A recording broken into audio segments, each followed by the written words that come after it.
بڑے معتبر ذرائع وہ کہتے ہیں کہ ملک سے لا تعلق نہیں ہے، کیونکہ ملک امپورٹنٹ ہے، سیاست امپورٹنٹ نہیں ہے، اور جہاں ملک کی بات ہوگی وہاں وہ ضرور آئیں گے۔ میں اس حوالے سے ایک اور آپ کو چیز بتا دیتا ہوں کہ میں اکثر اپنے پروگرام میں ذکر کر چکا ہوں کہ پاکستان جب بھی امریکہ کے ساتھ ہوتا ہے تو پاکستان میں جو حکومت امریکہ کا ساتھ دیتی ہے وہ دی بھلے بھلے ہوتی ہے، لیکن جیسے ہی وہ امریکہ سے اپنا ہاتھ کھینچنا شروع کرتی ہے کسی بھی وجہ سے، کوئی انڈیپینڈنٹ ایک آدھ فیصلہ کرتی ہے تو اس حکومت کی ٹانگیں کھینچ دی جاتی ہیں۔ 2018 میں بھی یہی ہوا جب نواز شریف چائنا کے ساتھ جا رہے تھے اور سی پیک کی باتیں ہو رہی تھی تو ان کی حکومت گرا دی گئی۔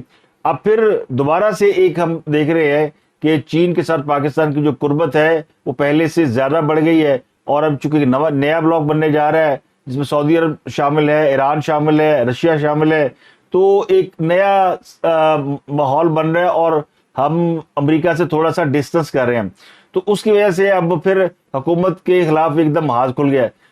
تو یہ سب سے زیادہ خطرناک بات ہے کہ آخر پاکستان کے اداروں میں ایسے لوگ کہاں سے آئے ہیں اور ان کی سرکوبی کیوں نہیں کی جاتی جو کہ وقت آنے پر امریکہ کے لیے اپنی سروس دیتے ہیں، نہ کہ پاکستان کے لیے۔ تو پاکستانی بن کر نہیں سوچتے بلکہ وہ امریکن بن کر سوچتے ہیں، جب ڈالر آ رہے ہوں تو پھر ڈالروں کے لیے وہ کچھ بھی کر سکتے ہیں۔ تو اب بھی آپ دیکھیں حالات جو ہے وہ پہلے سے قدرے بہتر ہے، اور اچانک ہی اگر سپریم کورٹ حکومت کو گرانے کے اشارے دینا شروع کر دے اور گورنر اسٹیٹ بینک کو بلا لے تو پھر یہ اشارہ ہے اس بات کا کہ وہ کوئی ایسا قدم اٹھانے جا رہے ہیں جس سے حکومت جو ہے وہ ٹپل ہو سکتی ہے۔ لیکن اس بار تھوڑے حالات مختلف لگتے ہیں، کیونکہ ہمیشہ ماضی میں حکومتوں کو گرانے کا کام جو اسٹیبلشمنٹ سے لیا گیا، اور اسٹیبلشمنٹ نے یہ کام آگے یا تو عدالتوں سے لیا یا کسی اور طریقے سے کام کیا، کبھی سیاستدانوں کو استعمال کیا، کبھی کسی اور کو استعمال کیا۔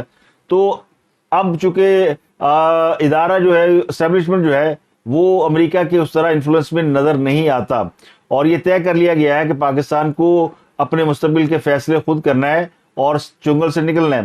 تو پھر حکومت گرانے کی باتیں، یہ جو توہین عدالت کے قصے ہیں، اور یہ جو ڈرایا جا رہا ہے کہ 8 رکنی بینچ یہ کر دے گا وہ کر دے گا، یہ پھر کیا کہانی ہے؟ کیا کوئی ایسی یعنی کسی طرف سے کوئی آشیرواد آئی ہے کہ چیف جسٹس بھی جو ہے وہ یعنی کھڑے ہو گئے؟ اصولی طور پر، اخلاقی طور پر کہ دیکھا جاتا تو چیزوں کو حل کیا جا سکتا تھا، یہ کوئی بہت بڑا کرائسس نہیں ہے۔ چیف جسٹس نے ایک انیشیٹو لینا تھا اور الیکشن التوا کیس میں انہوں نے ایک فل کورٹ بنا کے چاہے یہی 8 بندے بٹھا کے اس کیس کا فیصلہ کر دیتے، لیکن انہوں نے اس کیس میں فل کورٹ نہیں بنایا، لیکن عدالتی اصلاحات کے اوپر انہوں نے اپنے خام خیال ججوں کو اکٹھا کر کے یہ تاثر دے دیا کہ وہ اس لڑائی میں کھل کر سامنے آ چکے ہیں۔ تو کہتے ہیں نانی نے بیاہ کیتا پیڑا کیتا کر کے چڑھیا ہور پیڑا کیتا، تو یہ انہوں نے ایسا بینچ بنایا کہ جس کے اوپر سب سے زیادہ ان کے اپنے وکلا برادری کی طرف سے احتجاج ہو رہا ہے۔ اس لیے تو پاکستان بار کونسل نے ہڑتال کی کال دی اور پورے ملک میں ہڑتال بھی ہو رہی ہے۔ ابھی تک کی جو اطلاعات ہیں وہ تو یہ ہے کہ تھنگز آر انڈر کنٹرول، لیکن کچھ بھی ہو سکتا ہے۔ جس طرح کی چیف جسٹس کا اگر آپ موڈ اور مزاج دیکھیں اور ان کا ایٹیٹیوڈ دیکھیں تو لگتا یوں ہے کہ وہ بالکل ٹکر مارنے کو تیار ہیں اور یہ ٹکر مار کر حکومت گرا دیں گے۔ تو بیک وقت پاکستان کے اندر کئی لڑائیاں چل رہی ہیں۔ پاکستان کے اندر ایک لڑائی ہے جو کہ فوج لڑ رہی ہے، وہ اپنی دشمن قوتوں کے ساتھ لڑ رہی ہے اور اندرونی اور بیرونی محاذ پر لڑ رہی ہے۔ دوسری لڑائی خان صاحب نے ڈالی ہوئی ہے اور خان صاحب اسٹیبلشمنٹ کے ساتھ لڑ رہے ہیں۔ خان صاحب کا مسئلہ یہ کہ وہ کہتے ہیں کہ اسٹیبلشمنٹ جو ہے وہ مجھے واپس لائے، اور جو اسٹیبلشمنٹ نے مجھ سے کٹی کی ہوئی ہے وہ صلح کرے اور میرے سارے معاملات کو سیدھا کرے، اور ایک پارلیمان ہے جو کہ حکومت کو ٹف ٹائم دے رہی ہے۔ تو ایک کھچڑی پکی ہوئی ہے، ہر طرف ایک کرائسس ہے، ہر طرف ایک جھگڑے کی فضا ہے، اور یہ ساری فضا اس وقت بنائی جا رہی ہے جب آپ ایک بار پھر بڑے الائنس کا حصہ بننے جا رہے ہیں۔ پچھلی دفعہ بھی یہی ہوا تھا، روس چین کا بلاک بن رہا تھا اور پاکستان اس کا مین پلیئر تھا، پاک چین اکنامک کوریڈور جو تھا، اور وہ 1 بیلٹ 1 روڈ، وہ سارے فارمولے سب کچھ جو ہے وہ اڑا کے رکھ دیے گئے۔ تو اس بار بھی لڑائی جو ہے نا وہ اسی طرف جا رہی ہے۔ تو لڑائی میں شدت اتنی ہے کہ ہر کوئی پارٹی جو ہے وہ اپنا ہاتھ کھینچ نہیں رہی، پورا مقابلہ ہو رہا ہے، حکومت مذاکرات پہ نہیں جا رہی، پوری لڑائی کر رہی ہے، بندے بھی چکے جا رہے ہیں، روز کوئی نہ کوئی کیس بھی سامنے آ جاتا ہے۔ اب خان صاحب کی جو عدت میں شدت کا نکاح والا کیس ہے، وہ کیس جو ہے وہ جیسے سامنے آیا ہے تو فوراً جو ہے وہ سپریم کورٹ کا ایک بینچ بنا, تو وہ کہانی جو ہے نا وہ ان کے نکاح والی عمران خان صاحب والی وہ پیچھے رہ گئی. کہنے والے یہ بھی کہتے ہیں کہ یہ خان صاحب کے جو نکاح والا معاملہ ہے اس کو دبانے کے لیے پھر ایک شدنی چھوڑی گئی اور بینچ بنا دیا گیا, اور کل سے سارے بینچ کی باتیں کر رہے ہیں کہ یہ کیا بینچ بنا ہے, اور بینچ بھی ایسا بنا ہے کہ بینچ بنانے والوں کو اور بینچ میں بیٹھنے والوں کو بھی شرم آ رہی ہوگی کہ ہم کہاں آ گئے ہیں اور یہ کون سا بینچ بنا دیا. تو سپریم کورٹ میں چیف جسٹس سمیت ٹوٹل 15 جج ہیں, 8 ایک طرف ہے, بینچ بن گیا 7 ایک طرف ہے. تو اس کے جو 8 رکنی ممبر ہیں نا ان کو دیکھ کر ہی اندازہ ہو رہا ہے کہ یہ ایک دھڑا ہے. اب اس بینچ میں جن ججز کو لیا گیا ہے سینیئرٹی میں ان کا جو نمبر ہے وہ بالترتیب 4تھا, 5واں, 7واں, 8واں, 10واں, 11واں, 14واں, 15واں ہے. تو اس میں نمبر 2, نمبر 3 شامل نہیں ہے, اس میں نمبر 6 شامل نہیں ہے, اس میں نمبر 9 شامل نہیں ہے, اس میں نمبر 12 شامل نہیں ہے. تو 6 جج جو کہ یعنی ان میں سے 5 تو سینئر ہیں نا, ان کو بینچ میں شامل نہیں کیا گیا. اگر چیف جسٹس چاہتے ہیں تو جو ٹاپ 8-9 جج ہیں ان کا بینچ بنا دیتے تو کسی کو اعتراض بھی نہیں ہوتا, لیکن بینچ بنا کر وہ خود پھنس گئے اور انہوں نے یہ ثابت کر دیا کہ وہ جو بھی فیصلہ دیں گے اس بینچ کے ذریعے وہ میرٹ پر نہیں ہوگا, وہ متنازع ہوگا. لیکن اس جنگ میں وہی جیتے گا جس کے ساتھ بھائی لوگ کھڑے ہوں گے. تو اس جنگ میں جو بھی جیتے آپ کو یہ اندازہ ہو جائے گا کہ اسٹیبلشمنٹ کس کے ساتھ کھڑی ہے اور معاملات کس طرف جا رہے ہیں. اب جو خاص طور کے نکاح والا معاملہ ہے اس پر جو یوتھیا لاجک ہے وہ بڑی دلچسپ ہے. یوتھیا لاجک یہ ہے کہ یہ جو مولوی ہے مفتی سعید, یہ تو بڑے 2 نمبر آدمی ہیں. ایک تو یہ بے نظیر بھٹو کے خلاف بھی کیس تھا, اس میں بھی یہ وٹنس تھے یا جو بھی تھے, اور پھر ایک ان کی بیوی نے ان کو طلاق دے دی کیونکہ یہ صاحب رات کو جو ہے وہ گندی فلمیں دیکھا کرتے تھے. یہ 2 ان کی خامیاں نکال کے خان صاحب کو سچا ثابت کرنے کی کوشش کی. خان صاحب تو نیک آدمی ہے نا, اور انہوں نے تو کبھی زندگی میں کوئی گناہ کیا نہیں, نہ کبھی وہ پلے بوائے رہے, نہ ان کا کوئی اور معاملہ ہے.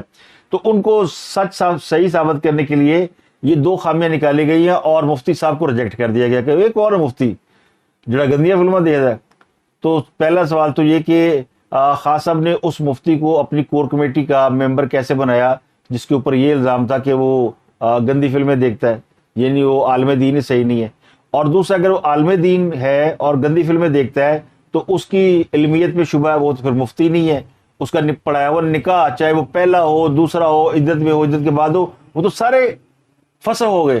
تو خان صاحب کا تو ایکچولی جو پہلا نکاح تھا وہ تو فاسد ہو ہی گیا کہ وہ عدت میں ہوا تھا, دوسرا نکاح بھی ان کا باطل ہو گیا.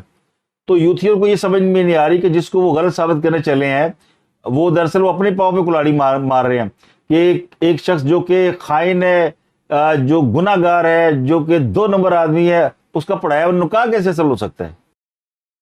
دوسرا وہ بے نظیر کے خلاف جو بغاوت ہوئی تھی جس میں کوئی وہ فوجی بھی پکڑے گئے تھے, جس فوجی نے بغاوت کی تھی ظہیر الاسلام عباسی, ان کی جو تقریر لکھنے والے مولوی تھے یہ مفتی سعید صاحب تھے. یہ ہے الزام کہ جی انہوں نے لکھا. تو ایسے شخص کو جو کہ بغاوت کے جرم میں جس کا نام آیا ہو, اس کو خان صاحب نے پی ٹی اے کی کور کمیٹی کا حصہ کیوں بنایا؟ یہ دونوں سوال تو ہے نا. خان صاحب تو اس پہ بڑا ٹرسٹ کر رہے تھے کہ یہ تو بڑا زبردست مولوی ہے, اسی کو ساتھ لے کر گئے تو ان کو اس پہ یقین تھا, چاہے وہ گندی فلمیں دیکھتا تھا چاہے وہ صحیح فلمیں دیکھتا تھا. تو ایک تو یہ لاجک ان کی اڑ گئی. دوسری لاجک کو دیتے کہ 5 سال بعد یاد آیا, نکاح تو اس نے 2018 میں پڑھایا تھا. بھائی 4 سال خان صاحب کی حکومت رہی ہے, خان صاحب کے ہاتھ میں لوہے کا بلکہ تیل والا ڈنڈا تھا, کسی کی ضرورت نہیں بول جائے, یا میڈیا کے لوگ نہیں بول پاتے تھے. میڈیا میں کوئی اینکر بات کرتا تھا اس کو اڑا کے میڈیا سے بیچارے کو راندہ درگاہ کر دیتے تھے. وہ بیچارہ سوشل میڈیا پہ پروگرام کر کے میرے جیسے لوگ اپنا یعنی اپنی جو جرنلزم کی ٹھڑک ہے وہ پوری کرتے تھے. ٹھڑک ہی ہے نا. تو وہ کون بول سکتا تھا حاکم وقت کے سامنے؟ اب وہ خان صاحب کی رخصتی ہوئی ہے تو پھر وہ زبانیں باہر آ گئی ہے, کہانیاں باہر آ گئی ہے. تو یہ لاجک جو دینے والے نا ہمارے دوست حبیب اکرم, وہ بھی پرانے جرنلسٹ ہیں. ایک زمانے میں وہ بہت زیادہ شریف فیملی کے اسپوکس پرسن سمجھے جاتے تھے. آج کل وہ عمران خان کو بہت ایڈوکیٹ کرتے ہیں.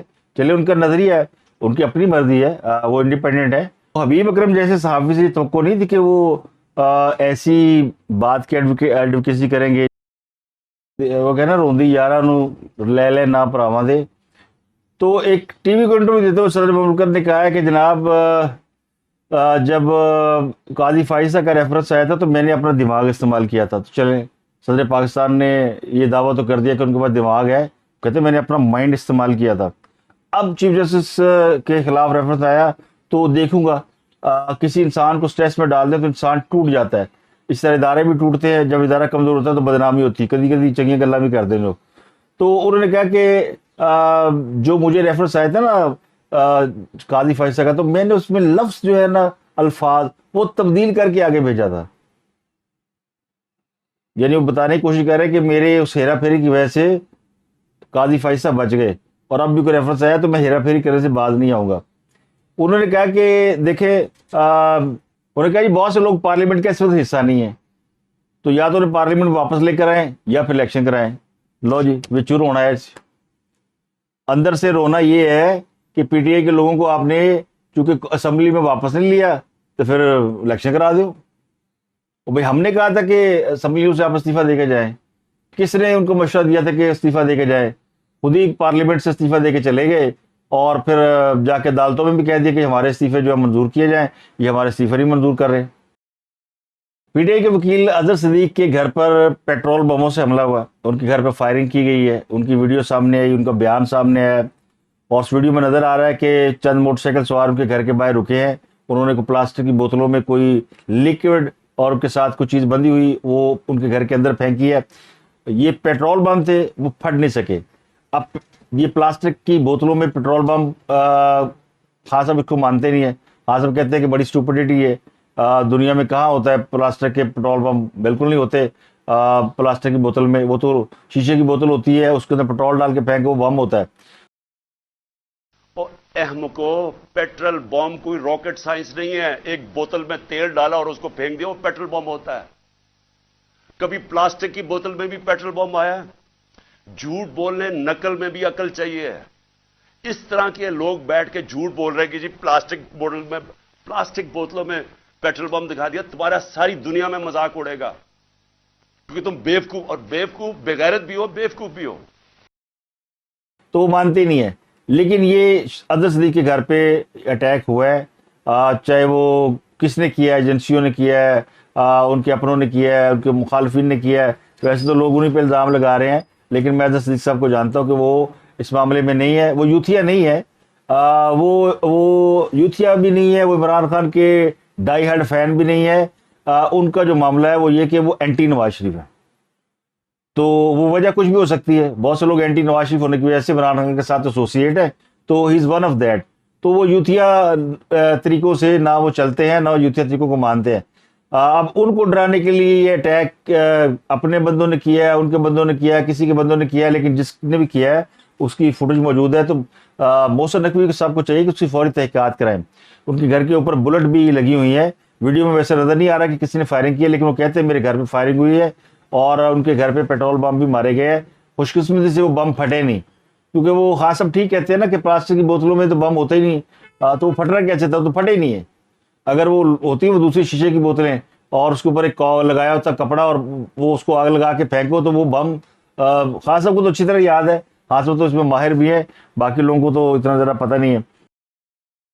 بہرحال وہ بال بچ گئے, کہتے ہیں بال بچ گئے ہیں. چلو جی, اظہر صدیق صاحب بال بچ گئے. انہوں نے سپریم کورٹ میں بھی آج وہ پیش ہوئے ہیں, تو انہوں نے بھی کہہ دیا کہ مجھے ڈرانے کی کوشش مت کریں. اب انہوں نے کون ڈرا رہا تھا یہ اظہر صدیق صاحب خود پتہ کر لیں. اگر کسی اور نے کسی نے کسی کو مارنے کے لیے ایسی حرکت کی ہو یا ڈرانے کے لیے بھی کی ہو, تو کم از کم 2-4 دھماکے تو ہوتے نا, لیکن وہ نہیں ہوئے. لیکن گولیاں ان کے گھر پہ ضرور لگی ہوئی ہیں. اور یہ واقعہ کو رات گئے کا ہے, جس کی ابھی پولیس جو ہے وہ انویسٹیگیشن کرے گی تو پتہ چلے گا یہ اصل واقعہ کیا ہے. کیمرے سارے ان کے پاس لگے ہوئے ہیں, تو ایویڈنس یقینی طور پر ہوگا تو ملزمان پکڑنے چاہیے, چاہے وہ جہاں سے بھی آئے. تو اب تک کے لیے اتنا ہی. آپ سے ملاقات ہوتی ہے اگلے ولاگ میں. اپنا گرد و نواح کے لوگوں کا بہت خیال رکھیے گا.